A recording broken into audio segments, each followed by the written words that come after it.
3. Bien, gracias.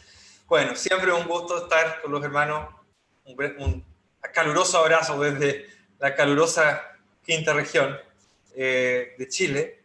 Gracias por los saludos y las oraciones que han hecho en favor de nosotros en estos cambios que siempre conllevan tantas cosas, ¿verdad? Pero gracias al Señor todo anduvo bien. Bueno, el martes pasado yo ya estaba, creo, aquí, así que, si no me equivoco. Bueno, y ya vamos a continuar con nuestro estudio en el día de hoy. Hoy día es una fecha especial, no lo mencioné a mi mamá, pero hace varios años tuvimos un accidente de tránsito el día 8 de diciembre en Concepción. Me acuerdo perfectamente de todo lo que pasó esa mañana y lo iba a mencionar hoy día, pero se me fue con otras actividades, así que es bueno recordar la bondad del Señor y cómo nos cuidó ese día. Yo siempre le digo a mi familia, a mi esposa, a mis niños, que realmente uno no se va a ir de este mundo hasta que el Señor nos llame. Y quizás cuántas veces el Señor nos ha preservado en lo personal, físicamente, nos ha preservado muchas veces. Así que damos gracias al Señor por ese 8 de diciembre en que íbamos a comer completo, me acuerdo. Y por supuesto no nos pudimos comer porque chocamos, así que no pudimos. Pero estamos aquí, gracias al Señor. Bien. Vamos a continuar con nuestro estudio en Gálatas. Por supuesto, ya estamos de lleno en esta carta. Estamos llegando a una parte muy, muy conocida, quizás la más conocida de los creyentes. Gálatas capítulo 5 del 13 en adelante, donde nos vamos a encontrar la próxima semana ya, Dios mediante, vamos a comenzar a ver cuando Pablo habla de las obras de la carne. Posteriormente hablaremos del fruto del Espíritu. Pero todo eso, como ya hemos mencionado en varias ocasiones, no son consejos de última hora que Pablo da para cerrar su escrito, su mensaje, sino que están intrínsecamente vinculados con todo el tema que el apóstol Pablo ha venido tratando desde el capítulo 1, versículo 1. Y, por supuesto, el apóstol Pablo, su interés aquí es ayudar a los creyentes de Galacia que están siendo perturbados, ¿verdad? Esa es la palabra que Pablo ocupa, los que os perturban, los agitadores, estos judaizantes, falsos maestros, creyentes quizá, bien intencionados a lo mejor, pero lo que están transmitiendo es nocivo, es dañino, está causando problemas en las congregaciones de Galacia, y lo que ellos están transmitiendo es que el evangelio debiera no solamente depender o no solamente debería exclusivamente basarse en la fe en Cristo Jesús como medio para ser justificado y el Espíritu Santo como el medio para ser santificado, sino que además habría que agregar la ley de Moisés, encabezada por, ¿verdad?, siendo su estandarte la circuncisión. Hay algunos creyentes de Galacia que ya han estado empezando a pensar, a barajar la posibilidad de ser circuncidado y entonces abrazar la ley de Moisés. Pero Pablo ya ha explicado, como hemos dicho también, él ya ha explicado que cualquier persona que quiere circuncidarse está finalmente obligado a guardar toda la ley. Y por supuesto que el argumento tiene que ver, o ha tenido que ver, con la superioridad de la vida del Espíritu, la superioridad de la promesa que Dios ha hecho a Abraham, y que, como ahora hemos comenzado a ver, que la ley no tiene, así como no tuvo la capacidad para vivificar, la ley tampoco tiene la capacidad para enfrentar el deseo de la carne. Es la vida del Espíritu, es la acción del Espíritu, la influencia del Espíritu, el control del Espíritu, lo que va a hacer que un creyente pueda finalmente cumplir la ley, que es lo que veíamos la semana pasada, ¿verdad? Leíamos cuando Pablo dice que aquel que, porque toda la ley en esta sola palabra se cumple, amarás a tu prójimo como a ti mismo, ¿verdad?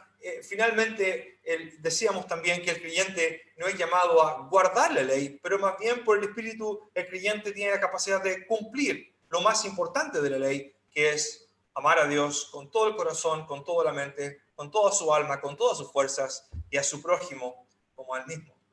Esto es lo que engloba, esto es lo que resume, esto es lo más importante de la ley y los profetas, como nuestro mismo Señor Jesús dijo.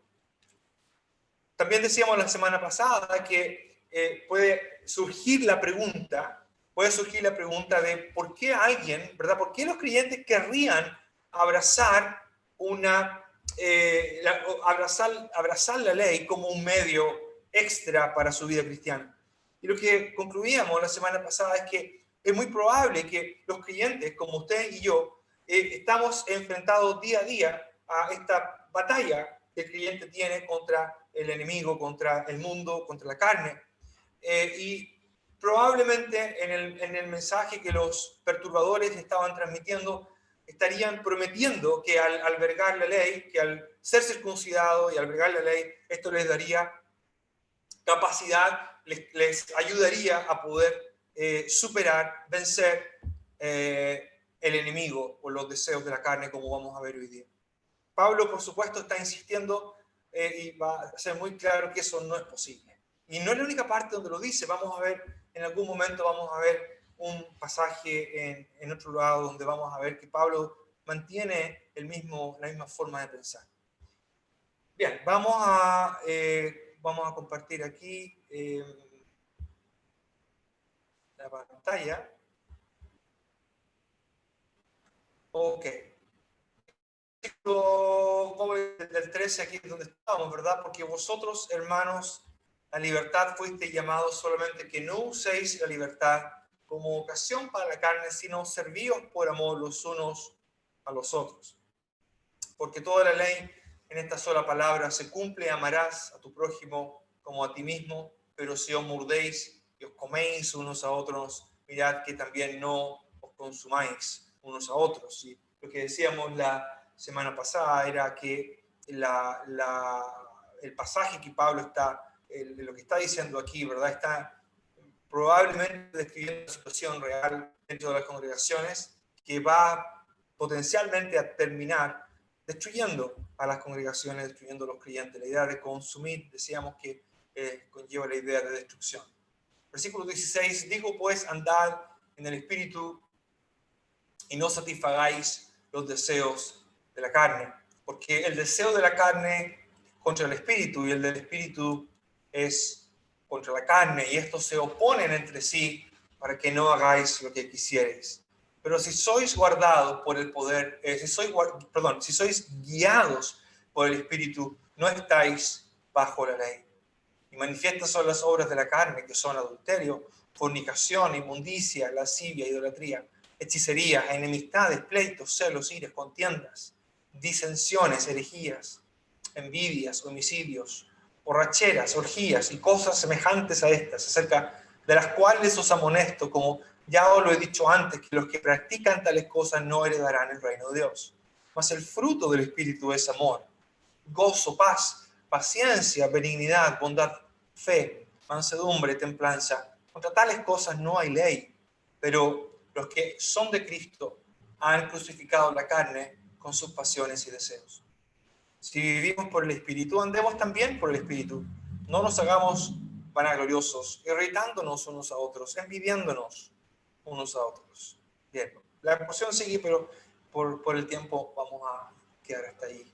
Y damos gracias al Señor por tener esta posibilidad de compartir su palabra. Y ya hemos orado. Gracias a mi hermano Cristian por su oración, para que el Señor nos ayude en esta tarde.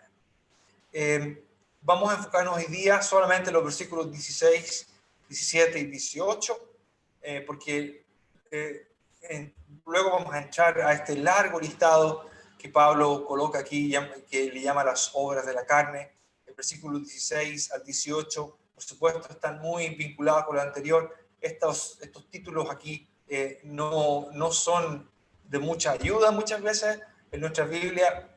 Sirven para poder a veces entrar a un nuevo párrafo, pero a veces cortan el hilo de la idea que se viene tratando. Y todo abre con esta expresión, digo pues. Digo pues. La expresión digo pues es la misma que aparece en el versículo, en el capítulo 4, versículo 1, si no me equivoco. Déjame ver mi apunte. No lo tengo ahí. Lo tengo acá. Solamente quiero confirmar que estoy con la referencia correcta. El capítulo 4 y versículo 1 comienza de la misma manera, usando la misma expresión, la misma construcción gramatical, ¿verdad? El verbo hablar o el verbo decir. Digo, pues. La NBI dice, así que les digo. Así que les digo. La Biblia de la América no hace mucha diferencia, pero es muy posible que la idea de esta construcción tenga la intención de explicar un poco lo que él ya ha venido diciendo, de la misma manera en que lo hace en el capítulo 4 y versículo 1, ¿verdad? Ahí ha venido hablando de esta figura del heredero, del niño, etcétera. El versículo 1 dice, pero también digo, entre tanto que el heredero es niño, en nada difiere del esclavo. Una mejor traducción podría ser, lo que estoy tratando de decir es esto, entre tanto que el heredero es niño, en nada difiere del esclavo. Algo similar debería ser aquí en el capítulo 5, versículo 16, cuando dice, digo pues, Pablo va a entrar a explicar esto de la vida en el Espíritu. Lo que trato de decir es lo siguiente. Lo que voy a explicar es lo que viene. Y aquí viene entonces este famoso, conocido pasaje. Andad en el Espíritu y no satisfagáis los deseos de la carne. Comparemos con otras versiones. La NBI dice, vivan por el Espíritu y no seguirán los deseos pecaminosos, los deseos de la naturaleza pecaminosa. La Biblia de las Américas dice, digo pues, andad, noten ustedes, la Biblia de las Américas dice, andad por el Espíritu, ¿verdad? Nuestra Biblia dice, andad en el Espíritu, ya vamos a explicar todo esto. La NBI también traduce por, vivan por el Espíritu, andad por el Espíritu y no cumpliréis el deseo de la carne. Como ya hemos mencionado en otras ocasiones, los cambios en las diferentes traducciones se deben a las decisiones, a las diferentes decisiones que los intérpretes deben tomar. Hay muchas decisiones interpretativas, porque el texto original, escrito en griego, obviamente muchas veces ofrece más de una manera de leer un versículo. Lo que sí creo es que la Reina Valera no hace la mejor traducción aquí. Siempre digo que la Reina Valera es una muy buena traducción, pero a veces hace estas cosas que uno dice, ¿por qué lo habrán traducido así? Lo primero que llama la atención, obviamente, es la expresión andad, ¿verdad? Y la expresión andad suena como un imperativo y efectivamente eso es lo que es un imperativo. Pero los imperativos no siempre implican un mandato, ¿ya? Alguna vez escuchamos decir, el imperativo, si un imperativo es mandato, pero el imperativo no siempre es mandato. Acuérdense que lo que manda es el contexto. Y no siempre el imperativo implica un mandamiento o un mandato. A veces un imperativo se ocupa para implicar urgencia. Pero aquí, en este caso, lo más probable es que el versículo 16, más que un mandato, sea una promesa. Creo que eso sería la mejor manera de entender el versículo 16. Y eso es lo que hace la NBI, lo que hace la Biblia de las Américas. Noten ustedes, vivan por el Espíritu y no seguirán los deseos de la naturaleza pecaminosa. La Biblia de las Américas hace algo similar. Andad por el Espíritu y como resultado no cumpliréis el deseo de la carne. Esto podríamos leerlo así, como una especie de condicional con una promesa.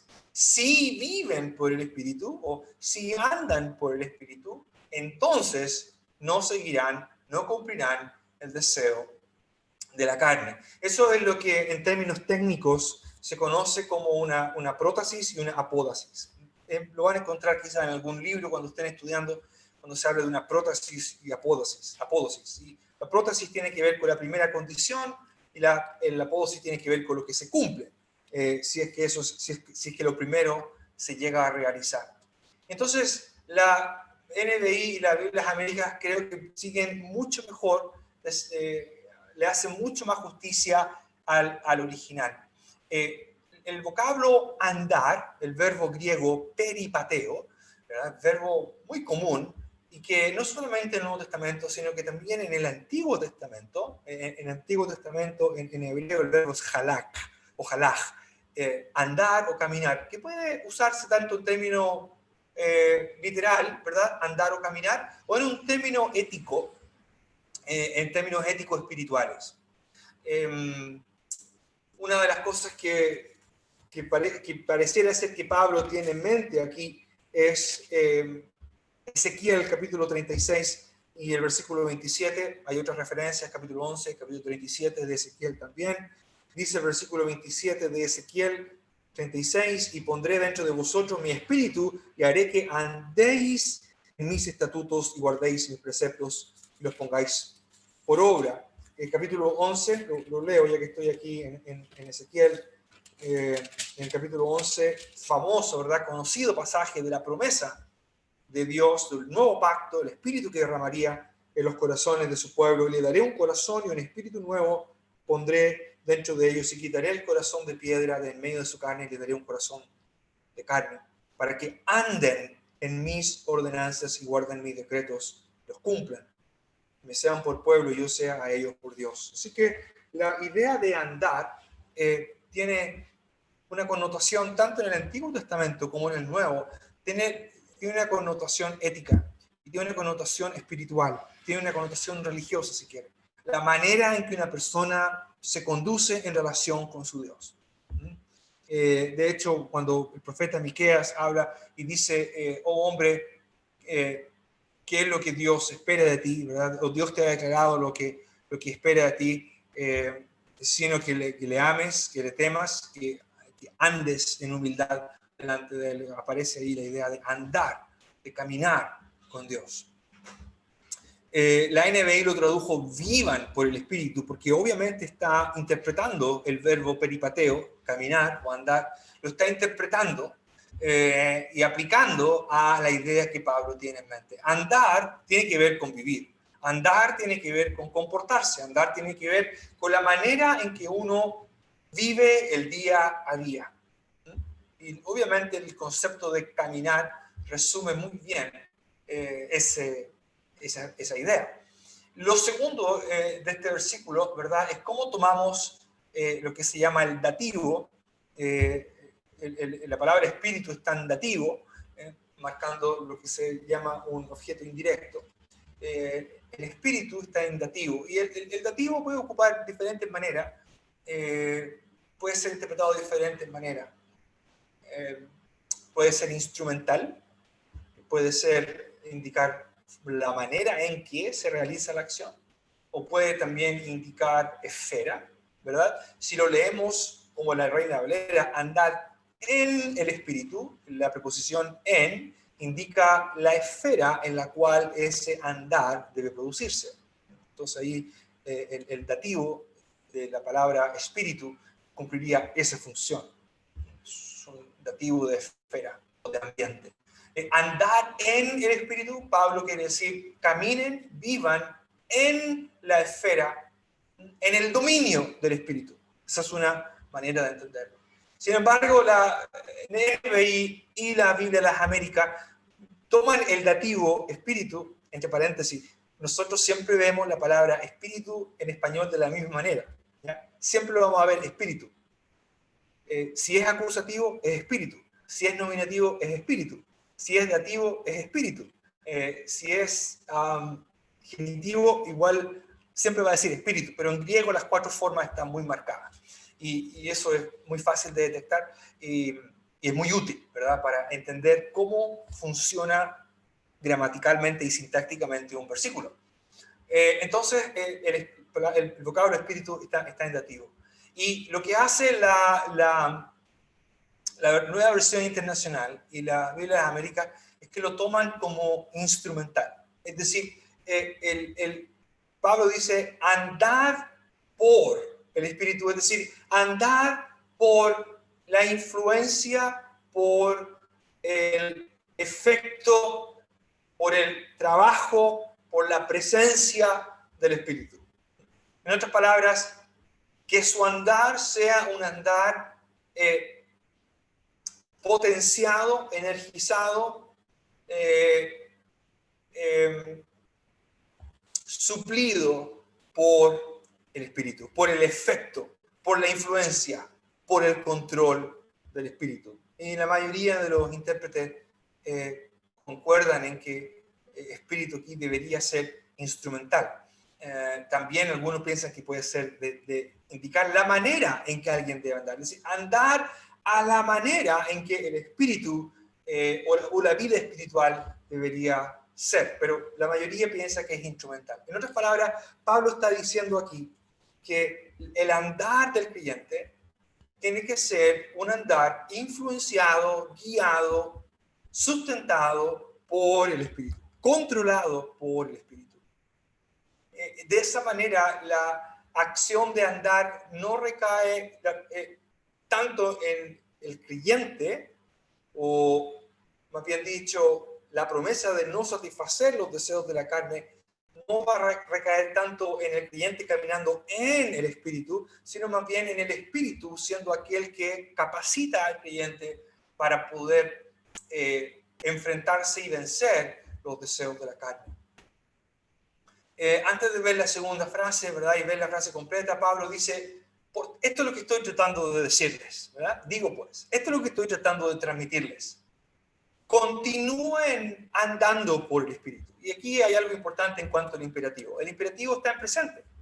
Y aquí los gramáticos piensan que la idea es de una acción constante. Y por eso es que, más que un mandamiento, más bien parece ser una palabra de ánimo, una palabra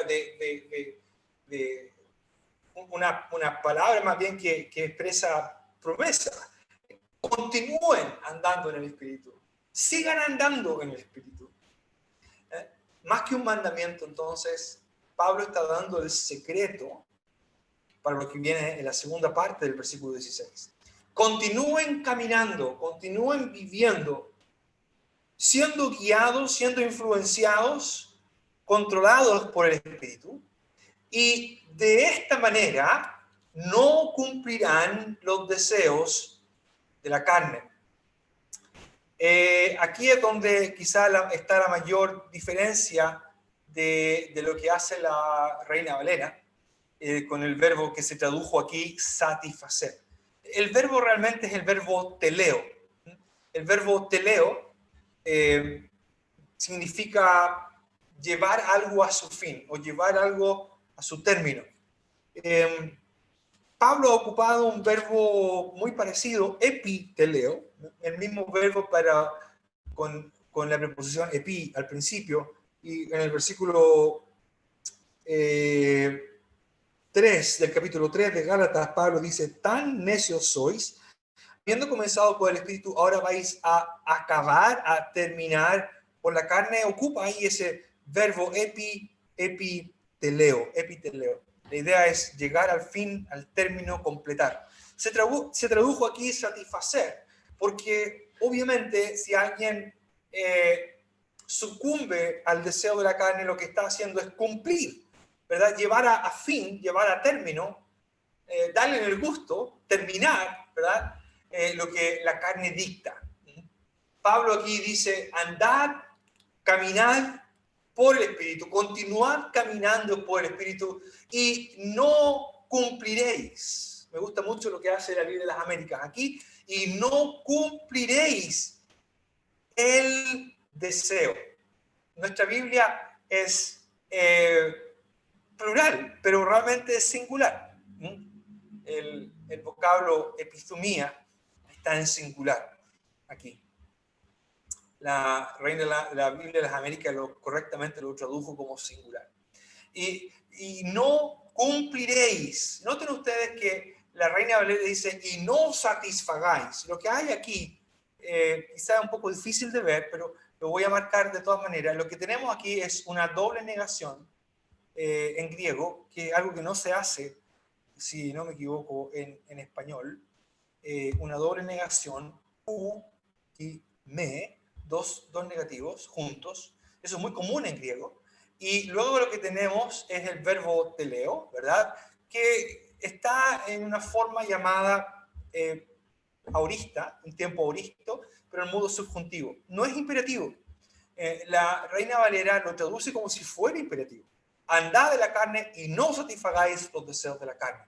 Aunque esa traducción es posible, ¿ya? La más natural manera de traducir la doble negación griega u me y el verbo aoristo griego teleo, telésete, u me telésete, la forma más normal de traducirla es como lo hace la Biblia de las Américas, y no cumpliréis. De hecho, en griego, la doble negación se ocupa cuando algo quiere ser negado de manera muy terminante, muy enfática, para negar algo futuro. Cuando se quiere negar algo futuro, algo que no va a ocurrir, se ocupa esta doble negación más la forma subjuntiva de un verbo, como lo que tenemos aquí. De tal manera que hace muy bien la Biblia de las Américas cuando dice, y no cumpliréis el deseo de la carne. Muy bien también hace la NBI, y no seguirán los deseos de la naturaleza pecaminosa. Así que más que un mandato aquí, como ya he dicho, lo que tenemos es una promesa. Es la promesa que Pablo hace a los Gálatas de que la vida espiritual que triunfa frente al deseo constante de la carne, que el creyente batalla todos los días, esa batalla es posible ganarla no a través de medios de la carne, como la circuncisión, voy a hablar de esto en un segundo, sino que es solo a través de la influencia, la dirección y del control del Espíritu Santo en la vida del creyente. Lo cual son muy buenas noticias. Acuérdense que la semana pasada hablábamos de que es muy probable que estos creyentes abrazaban esta doctrina que finalmente estaba perturbando la congregación, pero que abrazaban la idea de la circuncisión como un medio legítimo para la vida cristiana, porque realmente querían vivir una vida que agradaba a Dios, realmente querían vencer la carne, querían vencer los deseos que batallan contra el alma. Esto es algo común en el judaísmo. En los escritos rabínicos uno podría ver la fuente y ver diferentes escrituras rabínicas y va a encontrar que se le dice a los judíos que si guardan la ley, eso les va a ayudar a vencer la carne. Uno de los comentaristas que consultaba mencionaba a Filón, famoso filósofo judío alexandrino, que consideraba la circuncisión como un medio para vencer los deseos de la carne. Pablo dirá, eso no es verdad.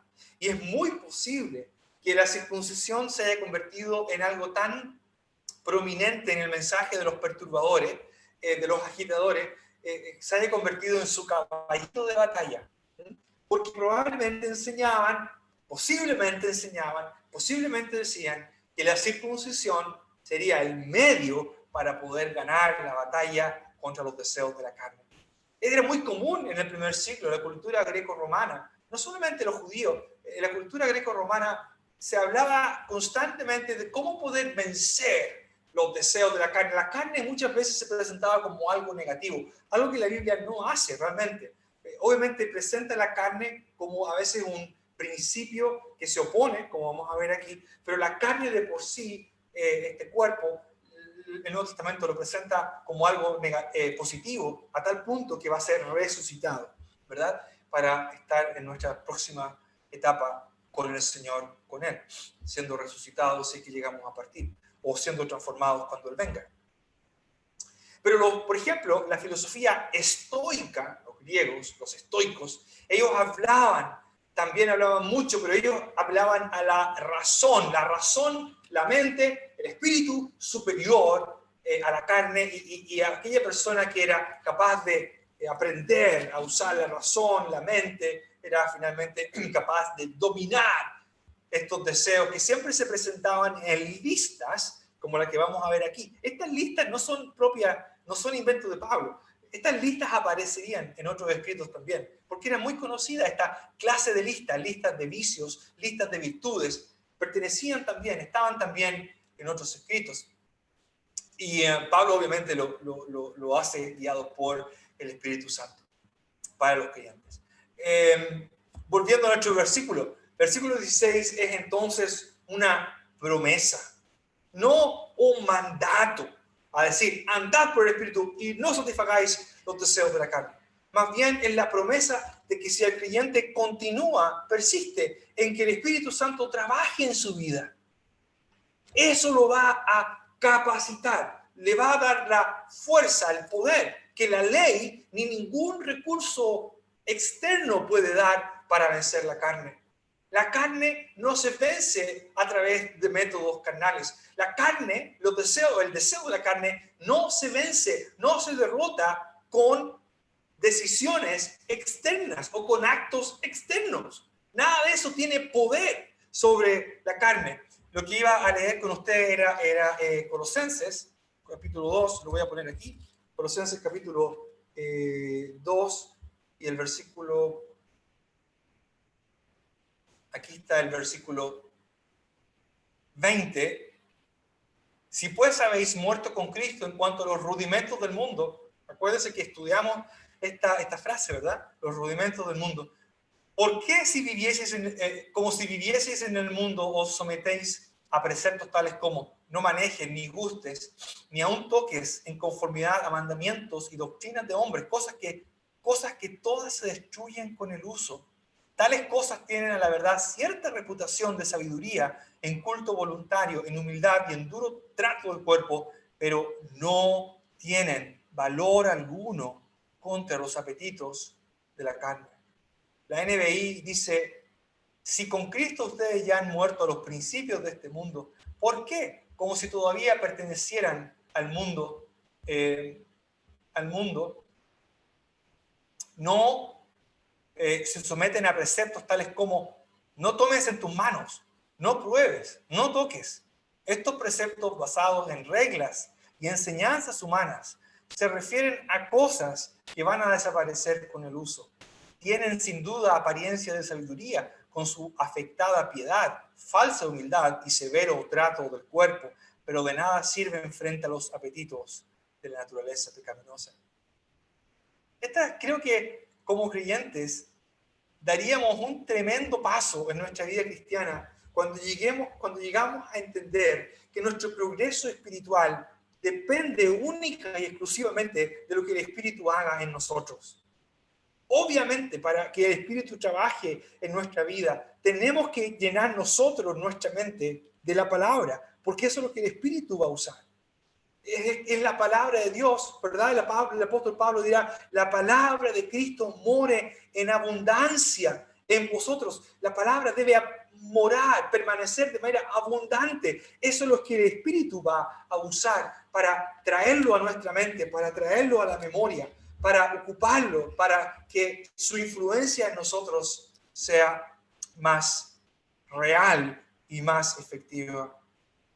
Por el contrario, las reglas humanas, las normas humanas que terminan imponiéndose como si fuera algo bíblico, pueden ser muy buenas en términos temporales o bajo ciertas circunstancias. Siempre habrá que determinar ciertas cosas, ¿verdad? Pero eso no juega ningún rol, no tiene ninguna capacidad frente a los deseos de la carne. Lo que Pablo quiere evitar es que los creyentes lleguen a pensar que la circuncisión tiene alguna capacidad para proveer recursos frente a la batalla o frente al deseo de la carne. Pablo dice eso no es posible. Es el andar en el Espíritu. Persistir en el andar en el Espíritu y no cumpliréis. No cumpliréis. De ninguna manera llegaréis a cumplir los deseos de la carne. Esta declaración puede parecer muy audaz, ¿verdad? Muy tremenda, especialmente en un contexto judío, cristiano. Y es por eso que Pablo va a expander y a explicar. ¿Por qué? Dice el apóstol Pablo. ¿Por qué? Porque lo que intenta hacer entonces es presentar la justificación de lo que Pablo ha acabado de decir.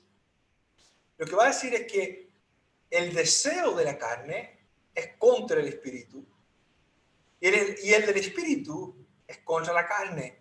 Y estos se oponen entre sí para que no hagáis lo que quisierais.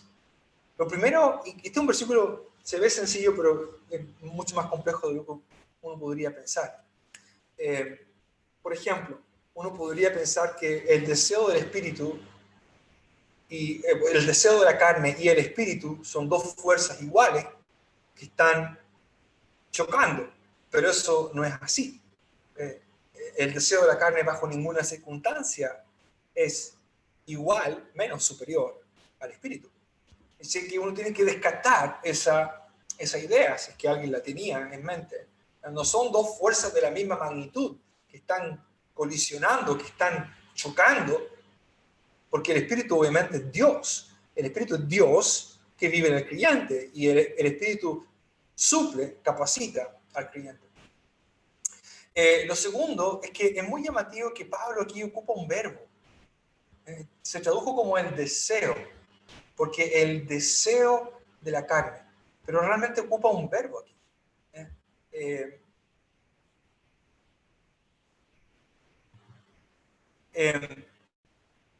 La traducción un poquito más, bueno, la NBI lo traduce como verbo, no me había fijado. Dice, porque esta, es decir, la carne, aquí lo tradujeron como naturaleza pecaminosa, pero la carne, dice, o naturaleza pecaminosa, porque esta desea, ahí está el verbo, esta desea lo que es contrario al espíritu, y el espíritu desea lo que es contrario a ella. Las dos, o los dos, se oponen entre sí, de modo que ustedes no pueden hacer lo que quieren. Lo otro difícil del versículo 17 es que al final pareciera que el creyente no tiene ninguna capacidad de decisión. Y obviamente eso va en contra de lo que uno encuentra en el Nuevo Testamento. El creyente siempre tiene la capacidad de decidir. Y de hecho, de eso se trata lo que Pablo está diciendo aquí. Pablo está diciendo, en realidad depende de ustedes. Si ustedes insisten, por ejemplo, en ser circuncidados y ven en aquel acto un medio para ser justificados, para asegurar su posición en el pueblo de Dios y como un medio para poder vencer el deseo de la carne, realmente eso no va a funcionar con el Espíritu Santo que vive en ustedes, porque ambas cosas se oponen, ambas cosas están en diferente dirección. La carne desea o está deseando lo que es contrario al Espíritu. Un comentarista usaba la palabra incompatible, porque lo que el Espíritu desea es incompatible con lo que el Espíritu desea. Y aunque a lo mejor el vocablo incompatible puede ser un poco más suave, porque la idea del vocablo contrario es un vocablo que en otras partes se ocupa para hablar de un adversario, ¿verdad? Un adversario. Un incompatible puede sonar un poco más suave, pero creo que grafica bien estas dos fuerzas, por decirlo de una manera. No son compatibles, son adversarias, pero no son compatibles, no funcionan. No se puede tener las dos cosas. No se puede vivir una vida por el Espíritu y al mismo tiempo querer usar un recurso externo humano, como la circuncisión, como un medio para vencer la carne. Imposible, dice Pablo, porque son incompatibles, son diferentes. La carne está deseando lo que está en total oposición a lo que el espíritu está deseando.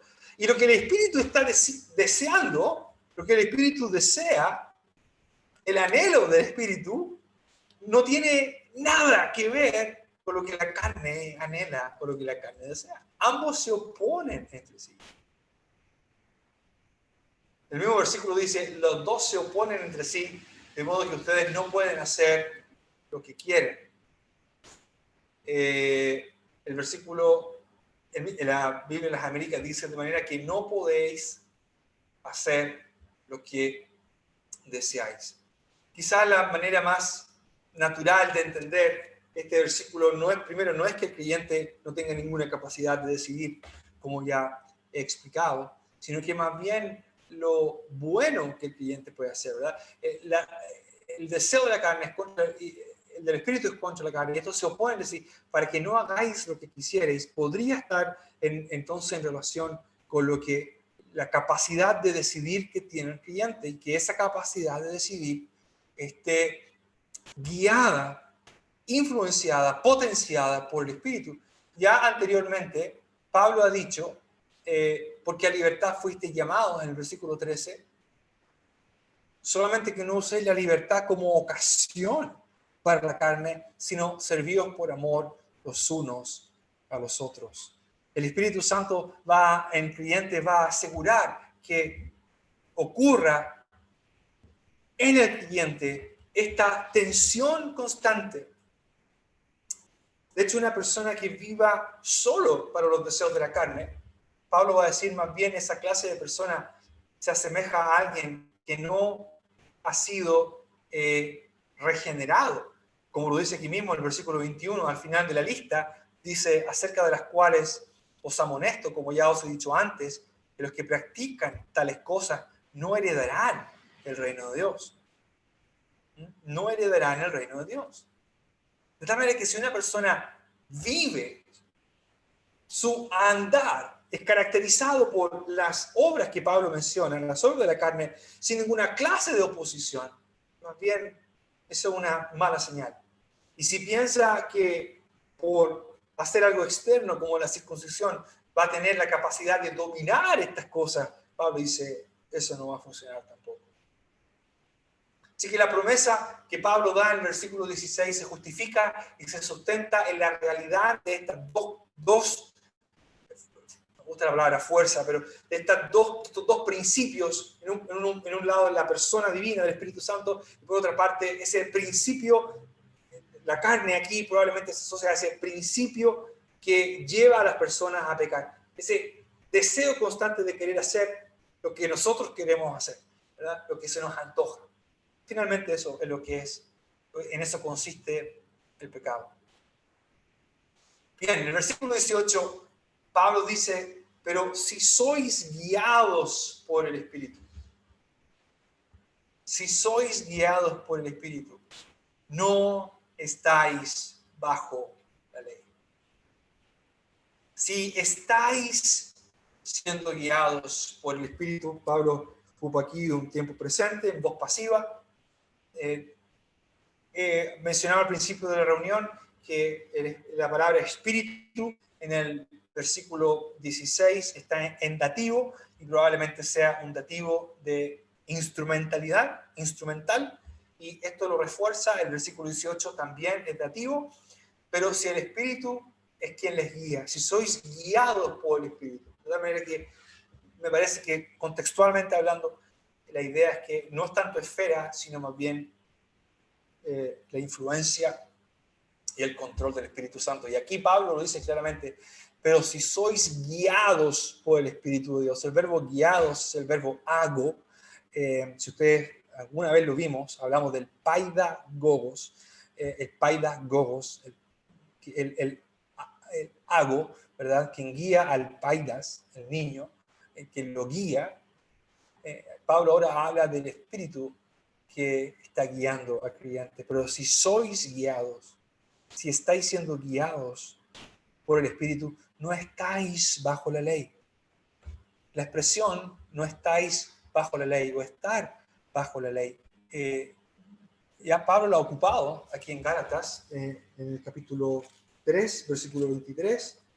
Dice, pero antes que viniese la fe, estábamos confinados bajo la ley, encerrados para aquella fe que iba a ser revelada. En el capítulo 4, versículo 4, pero cuando vino el cumplimiento del tiempo, Dios envió a su Hijo, nacido de mujer y nacido bajo la ley, capítulo 4, versículo 5, para que redimiese a los que estaban bajo la ley. Finalmente, el mismo capítulo 4 y versículo 21, decidme los que queréis estar bajo la ley. Y bajo la ley probablemente aquí quiere decir estar bajo las exigencias de la ley. Estar bajo la exigencia formal, la exigencia ritual de la ley. El Señor nació bajo la ley porque nació en ese contexto y respetó la ley, ¿verdad? El Señor fue llevado, fue circuncidado en el tiempo. Interesante, el Señor fue circuncidado, cumplió de esa manera la ley, nunca quebrantó la ley, porque estaba bajo la obligación de hacerlo, porque ese era el pacto en el cual estaba. Pero luego de la resurrección del Señor, la muerte y resurrección del Señor, ya el creyente no está bajo esa obligación.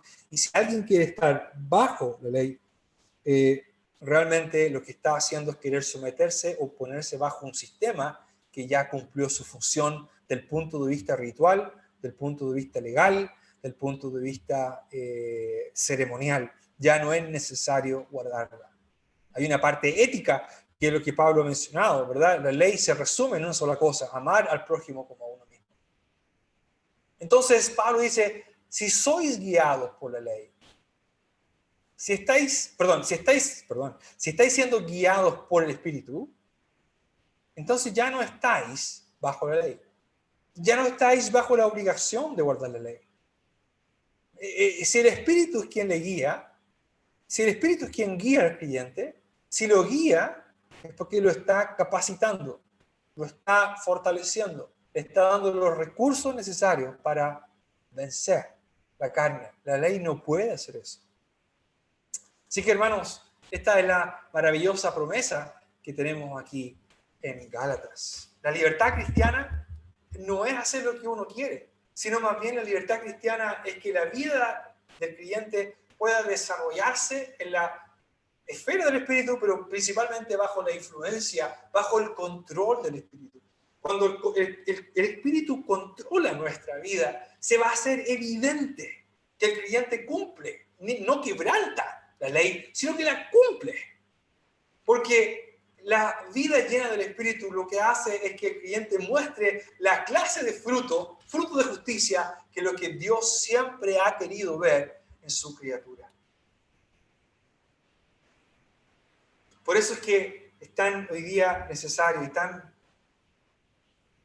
urgente que nos preguntemos. Esta es la pregunta que nos tenemos que hacer. ¿Cuánto control, cuánta influencia tiene el Espíritu Santo en mi vida?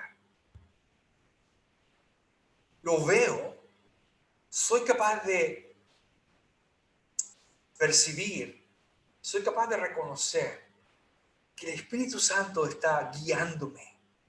En nuestra lectura diaria con la familia estamos leyendo en Hechos de los Apóstoles y ayer leímos todo el capítulo 7 de Hechos. No lo podíamos cortar, ¿verdad? Porque es un capítulo muy largo, pero es la predicación de Esteban. Siempre leemos como unos 20 versículos más o menos, pero no podíamos cortar el capítulo 7. Y lo que se dice de Esteban es que él era lleno del Espíritu. Lleno del Espíritu. Y creo que, hermanos, eso es lo que nos hace falta. Oh, tantos mensajes que yo escuché en mi vida, todavía que sigo escuchando algunos por ahí. Hermano, llegue la hora.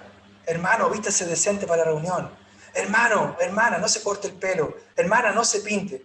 Hermano, yo no sé por qué se insiste en esa clase de mensaje, que no tiene ninguna capacidad. Esas cosas. Póngase corbata si quiere. todas las reuniones. Pero usted va a seguir siendo un hombre lujurioso.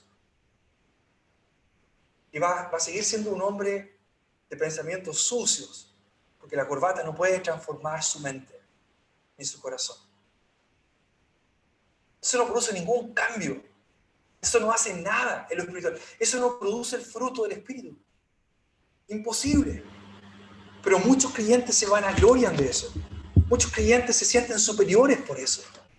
Se sienten superiores porque se visten de cierta manera, porque nunca han hecho ciertas cosas que otros creyentes hacen. Y se sienten superiores. Están haciendo lo mismo que los fariseos. Muchas veces hemos hecho eso. Por eso es que Pablo dirá, no nos vanagloriemos. No nos envanezcamos unos a otros. La verdadera libertad en Cristo se expresa en amor. Y el fruto del Espíritu se expresa en las cualidades que vemos aquí en el capítulo 5. Gozo, amor, gozo, paz, paciencia, benignidad, bondad, fe, mansedumbre, templanza. Ese es el fruto del Espíritu. No lo va a producir nada externo en la vida del creyente. Lo que Dios espera de mí, hermanos, es ver el fruto del Espíritu. La carne batalla contra mí todos los días. La única manera de vencer no es de vencer la carne y el deseo de la carne, no es agregando más reglas, sino que el Espíritu Santo tome más control de mi vida. Y para que el Espíritu Santo pueda controlarme más y más, yo tengo la responsabilidad de incorporar en mi vida los elementos necesarios con los cuales el Espíritu Santo va a trabajar. Principalmente su palabra. Si su palabra no está en mí, si lleno mi mente de otras cosas, si lleno mi mente de preocupaciones, si lleno mi mente de basura, ¿cómo el Espíritu Santo va a influenciar mi vida? Es imposible. Bien, vamos a terminar orando. Padre, gracias por la maravillosa realidad del Espíritu Santo en nuestra vida. Lo que tú esperas ver de nosotros y en nosotros es el fruto del Espíritu, que no lo puede producir la circuncisión, ni lo puede producir ninguna regla humana. Solo el Espíritu puede producir el fruto del Espíritu. Padre, muchas veces hemos fallado en esto. Nos hemos sentido superiores a otros creyentes porque somos de cierta manera o vivimos de cierta manera. Y muchas veces la influencia del Espíritu en esas vidas, en nuestras vidas, no es la influencia que debería haber. Ayúdanos, Señor, para ser hombres y mujeres espirituales. Pero espirituales de acuerdo a lo que tu palabra dice. Te lo pedimos en el nombre del Señor Jesús. Amén.